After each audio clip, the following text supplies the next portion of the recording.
Story நேரம் Tamil வியூவர்ஸ்க்கு hi. மூன்லெட் ரீயூனியனோட அடுத்த 2 எபிசோட்ல என்ன ஆக போகுதுன்னு தான் இன்னைக்கு இந்த வீடியோல பார்க்க போறோம். ஒரு வழியா எல்லாரும் இப்ப டீமன் உலகத்துல இருந்து கிளம்பி வெளியே போயிடுறாங்க.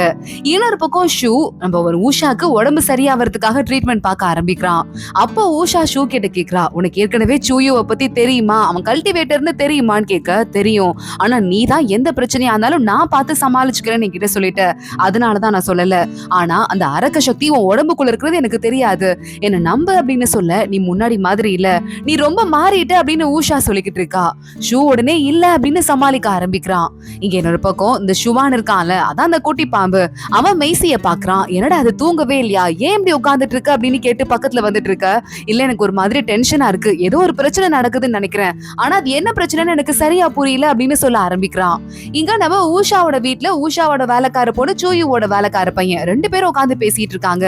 என்ன ஆச்சுன்னு தெரியல, கண்டிப்பா அவங்க 2 பேத்துக்கு நடுவுல ஏதோ சண்டை இருக்கு அப்படின்னு சொல்லிக்கிட்டு இருக்கும் போதே அங்க நம்ம சூயு வரான். வந்து பாக்குறான், லாஸ்ட் நைட் ஏற்பாடு பண்ண சாப்பாடெல்லாம் அந்த இடத்துல மிச்சமா அப்படியே கிடக்கு.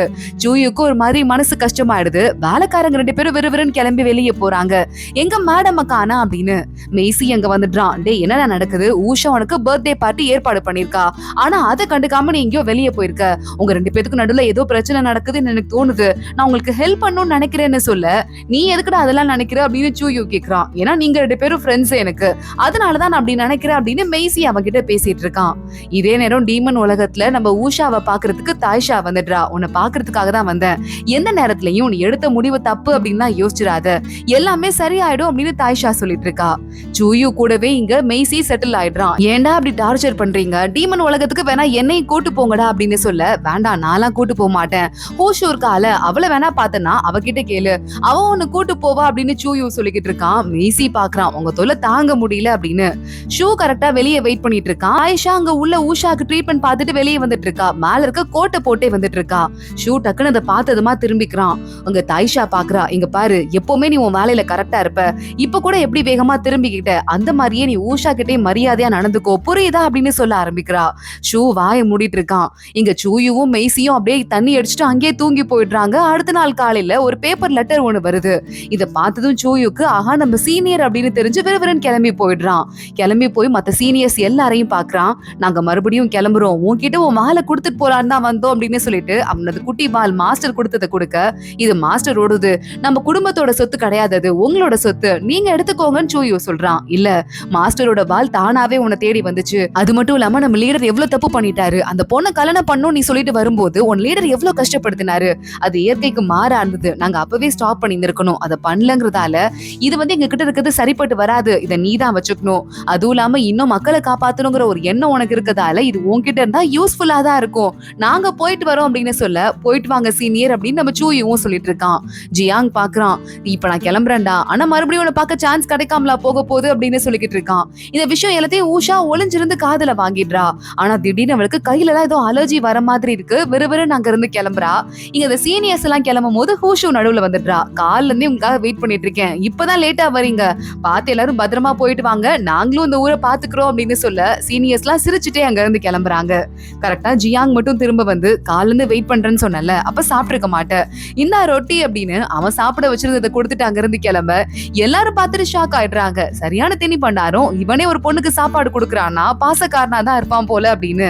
உடனே அங்க ஹூஷு இருக்கால, அவளுக்கு ஒரு மாதிரி பயங்கர இமோஷனலா தான் இருக்கு. இங்க ஊஷாவும் தாய்ஷாவும் ஒன்னா உட்காந்துட்டு இருக்காங்க. என்ன தப்பு பண்ண, எங்க தப்பா போச்சுன்னு எனக்கு புரியல அப்படின்னு ஊஷா புலம்புறா.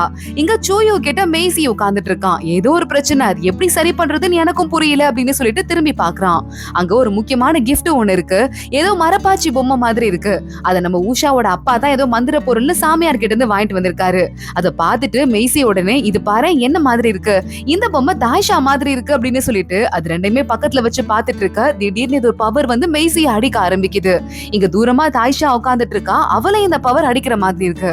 பார்த்தா மெய்சியோட உடம்புக்குள்ள தாய்ஷாவோட உயிரும் தாய்ஷாவோட உடம்புக்குள்ள மெய்சியோட உயிரும் மாறி மாறி போயிடுது. சூயு கிட்ட மெய்சி தான் நிக்கிறான் அப்படின்னு நினைச்சு சூயு பார்த்துட்டு இருக்க, இது யாரு தாய்ஷாவா அப்படின்னு கேக்குறான். இன்னொரு பக்கம் நம்ம தாய்ஷா வேகமா அவங்க டீமன் உலகத்துக்குள்ள வேற வந்துடுறா. ஊஷா பார்த்துட்டு இருக்கா, என்னது இது மெய்சி, நீ எப்படி இந்த உடம்புக்குள்ள வந்த அப்படின்னு கேட்டு ஷாக் ஆயிட்டு இருக்கா. ஐயோ என் மூஞ்செல்லாம் மாறி போயிடுச்சு, இப்ப நான் என்ன பண்ணுவேன் அப்படின்னு 2 பேரும் மாறி மாறி கவலைப்பட்டுட்டு இருக்காங்க. அதுலயும் மெய்சி இப்ப டீமன் உலகத்துக்கு வேற வந்துட்டு எல்லாரையும் பார்த்துட்டு பயப்படுறான். டேய் இங்க பாரு, எல்லாத்துக்கும் தெரிஞ்சிட போகுது, கொஞ்ச நேரம் சைலண்டா வாடா அப்படின்னு ஊஷா கூட்டு வந்துட்டு இருக்கா. கரெக்டா அங்க நம்ம சூயு நிக்கும் போதே தாய்ஷா உருவத்துல இருக்க மெய்சி ஓடி வந்துட்டு நீ இங்கதான் இருக்கியா, என்ன சரி பண்ணுன்னு சொல்ல தாய்ஷா பாக்குறா. அந்த உடம்புக்குள்ள வந்துட்டு பல்ல காட்டி சிரிக்காத, எனக்கே பார்க்க பிடிக்கல அப்படின்னு திட்ட ஆரம்பிக்கிறா. நீ வா என் கூட, நம்ம 2 பேரும் ஒழுங்கா போய் உடம்ப மாத்திக்கலாம் அப்படின்னு 2 பேரும் தனியா கிளம்புறாங்க. கரெக்டா அந்த நேரம் பார்த்து இந்த பொம்மை இருக்குல்ல, இந்த பொம்மைய பக்கத்துல வச்சு பார்த்தேன், அவ்வளவுதான் நான் பண்ணேன், வேற எதுவும் நான் பண்ணல அப்படின்னு சொல்ல ஆயிஷா யோசிக்க ஆரம்பிக்கிறா. இதை எப்படி சரி பண்றதுன்னு தெரியலேன்னு. அங்க பார்த்தா ஊஷா பூனையா மாதிரி அங்க இருந்து எஸ்கேப் ஆகி போறதுக்கு ட்ரை பண்ணிட்டு இருக்கா. ஆனா சூயு பாத்துட்டான். இங்க வா சாப்பிடலாம் ஒன்னா உட்காந்து நம்மள கூப்பிட்டு சாப்பிட வச்சிட்டு இருக்கான். இங்க பாரு எதுக்காக இவ்ளோ குழப்பம் நமக்குள்ள, வேண்டாம் அப்படின்னு நம்ம சூயு என்ன மன்னிச்சிரு, நான் தப்பு பண்ணிட்டேன் தான், ஆனா அதுக்கும் சில காரணங்கள் இருந்தது இல்ல அப்படின்னு சொல்ல ஊஷா பாக்குறா. நம்ம 2 பேருக்குள்ள ரிலேஷன்ஷிப் இருக்குது, இனிமே கரெக்டா இருக்காது, சோ நம்ம 2 பேரும் டிவோர்ஸ் பண்ணிடலாம், எனக்குள்ள வந்துட்டு அந்த கெட்ட சக்தி இருக்கிறத உன்னால எப்பவுமே ஏத்துக்க முடியாது, சோ நம்ம பிரியறதுதான் கரெக்டா இருக்கும்னு ஊஷா சொல்ல அப்படிலாம் இல்ல, அதுக்கு ஏதாவது நம்ம வந்து பார்க்கலாம், பிளான் பண்ணலாம், அதுக்குள்ள ஏன் அவசரப்படுறேன்னு சொல்ல இல்ல ஒருவேளை எனக்காவது என்ன பிடிக்காம போயிடுச்சுன்னா அப்ப என்ன பார்த்து உனக்கு ரொம்ப கோவம் வரும், அதனால அங்க இருந்து கிளம்புறேன் அப்படின்னு ஊஷா அழுதுட்டே அங்க இருந்து கிளம்பிட்டு டிவோர்ஸ் நோட்டீஸ வர கொடுத்துட்டு போயிடுறா. ரொம்ப நம்ம சூயுக்கு கஷ்டமாயிடுது, ஃபீல் பண்ண ஆரம்பிக்கிறான். இங்க ஊஷா நேரா கிளம்பி அவங்க அப்பா வீட்டுக்கு போக அவங்க அப்பா என் பொண்ணு என்ன தேடி வந்துட்டா அப்படின்னு பல்ல காட்டிட்டு இருக்காரு.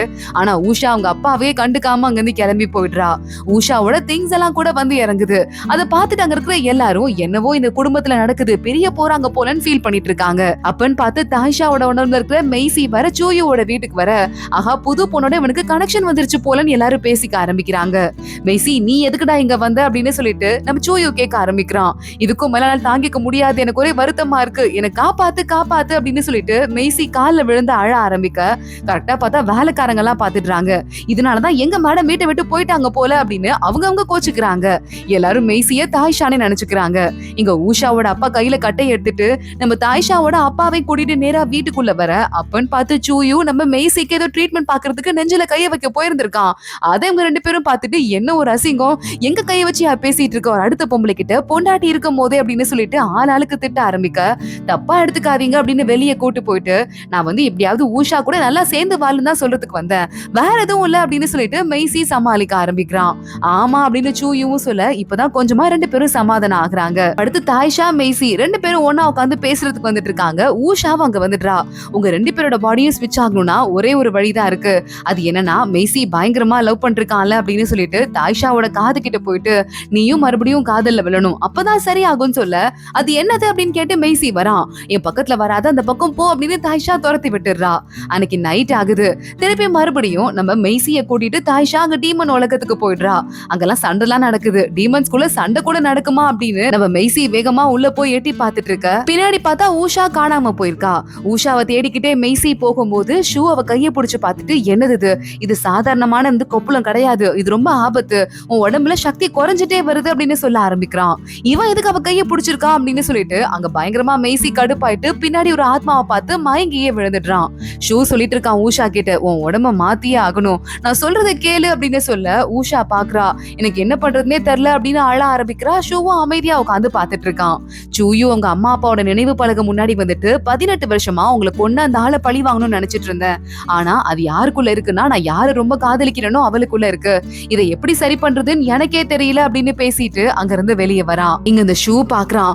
இன்னும் அதிகமான பிரச்சனையை கொண்டு வரணும் அப்படின்னு சொல்லிட்டு ஒரு ஆத்மாவெல்லாம் ஒண்ணு சேர்த்து ஒரு பெரிய பவரா உருவாக்க ஆரம்பிக்கிறான். இனிமே இருக்கடா அவங்களுக்குலாம் அப்படின்னு சொல்லிட்டு யோசிக்க ஆரம்பிக்கிறான். இங்க நம்ம ஊஷா வந்து உட்கார்ந்துடுறா. எனக்கு வர வர உடம்பு வீக்கா இருக்கு அப்படின்னு சொல்லிக்கிட்டு பக்கத்துல உட்கார்ந்துட்டு இருக்க தாய்ஷா கிட்ட சொல்ல ஆரம்பிக்கிறா.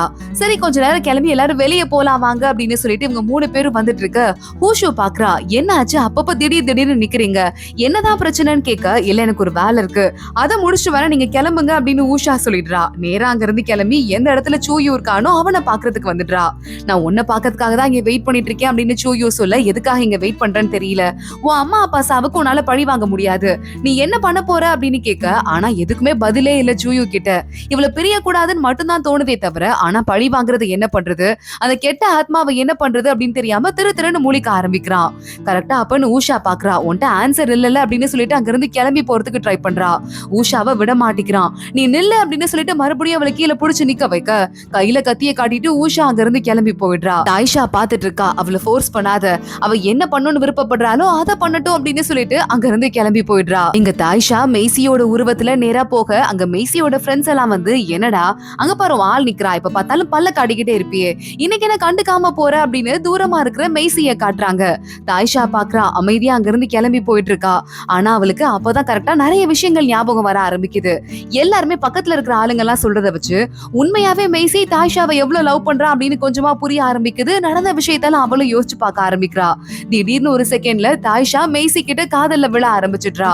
இல்லையே இப்படி விழக்கூடாது, தப்பாயிடும் அப்படின்னு அவ சொல்லி நினைச்சிட்டு இருக்கும் போதே எங்க மெய்சி வரான். எனக்கு என்ன பண்றதுன்னே தெரியல, ஒரு மாதிரி குழப்பமா இருக்கு, உன் உடம்புல இருக்கிறது கூட எனக்கு பிடிச்சிருக்குதான், ஏன்னா அப்பதான் நான் உன் கூட கொஞ்சம் க்ளோஸா இருக்க முடியும் அப்படின்னு சொல்லிட்டு அவன் பேச ஆரம்பிக்க தாய்ஷா பக்கத்துல வரா. எல்லாமே நடந்துருச்சு, என்ன மன்னிச்சிரு, நான் உன்கிட்ட ரொம்ப மோசமா நடந்துட்டேன், அதுக்கு என்ன மன்னிச்சிரு அப்படின்னு அவன் சொல்ல ஆரம்பிக்க டக்குன்னு 2 பேரோட உடம்பு டக்குன்னு மாறிடுது அவங்க உடம்புக்குள்ள. தாய்ஷா பாக்குறா, ஊஷா சொன்னால நீ மறுபடியும் காதல்ல விழுந்தாதான் உடம்பு மாறும் அப்படின்னு, அப்ப நான் காதல்ல விழுந்துட்டேனா அப்படின்னு கேட்டு அங்கிருந்து அவளே பயந்துட்டு ஓடி போயிடுறா. இங்க நம்ம தாய்ஷாவோட அசிஸ்டன்ட் பையன் இருப்பான்ல, அவளை திடீர்னு அங்க வர யாரும் கிட்னாப் பண்ணிட்டு போயிடுறாங்க. இந்த விஷயம் ஊஷாக்கும் தாய்ஷாக்கும் தெரியுது. காப்பாத்துறதுக்காக நேரா கிளம்பி போறாங்க. அங்க கடத்தி வச்சிருக்கிறது வேற யாரும் இல்ல, சூயு தான். ஏன் கூட உட்காந்து ஊஷா டின்னர் சாப்பிடணும், இல்லனா நான் அவனை சும்மா விட மாட்டேன் அப்படின்னு சொல்ல ஊஷா பாக்குறா. சாப்பிட்டு தொலைகிறேன் அப்படின்னு சூயு கூட சாப்பிடுறதுக்காக போய் உட்காந்துட்டு இருக்கா. எதுக்காக என்ன இங்க கூப்பிட்டுருக்க அப்படின்னு கேட்க, இல்ல உன் கூட சேர்ந்து எனக்கு டைம் ஸ்பெண்ட் பண்ணணும்னு தோணுச்சு, அவ்வளவுதான். இப்ப நீ சாப்பிட போறியா இல்லையா அப்படின்னு நம்ம சூயு சாப்பாடு கொடுக்குறான்.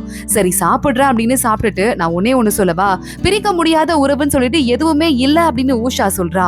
எனக்கு வந்து நிறைய ஆயுசு, உனக்கு அந்த மாதிரி கிடையாது, கம்மி ஆயுசு தான், நான் சொல்றத கேளு அப்படின்னு சொல்லிட்டு ஊஷா சொல்ல ஆரம்பிக்க, ஓ அப்படியா, நிஜமாவா, அப்ப இதுக்கு என்ன பார்த்தாலே ஓடுற, என்ன மறந்துட்டல, என்ன ஏன் அவாய்ட் பண்ற அப்படின்னு நம்ம சூயு கேட்க ஆரம்பிக்க ஊஷா வாய் மூடிட்டு உட்கார்ந்துட்டு இருக்கா. அதோட தான் இந்த எபிசோட் முடியுது. அடுத்தடுத்து என்ன ஆக போகுது தொடர்ந்து பார்க்கலாம். இந்த வீடியோவை லைக் பண்ணிக்கோங்க, மறக்காம நம்ம சேனலுக்கு சப்ஸ்கிரைப் பண்ணிட்டு பெல் ஐக்கானையும் கிளிக் பண்ணிக்கோங்க. அடுத்த வீடியோல பார்க்கலாம். அது வரைய பாய்.